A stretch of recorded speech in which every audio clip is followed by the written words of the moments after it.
একে মা মনসা, তাই ধুনোর গন্ধ। আগে ছিল নমিতা আর আজাদ, হ্যাঁ, এখন এসে জুটেছে রানা। এসপি সাহেব নিজের সুবিধের জন্য রানাকে পুলিশ অফিসার বানিয়ে দিয়েছে।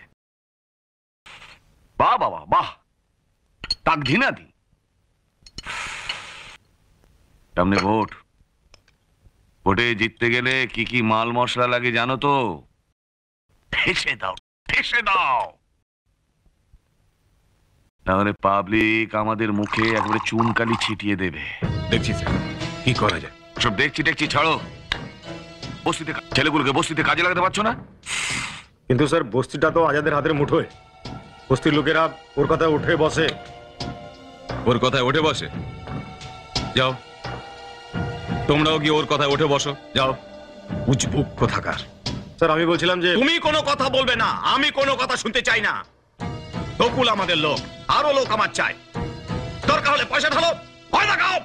ওই লেবুতলা বস্তিটা আমার চাই, আর ওই রানার উপর নজর রাখবি, কোথায় যায় কি করে সব সময় চোখে চোখে রাখবি।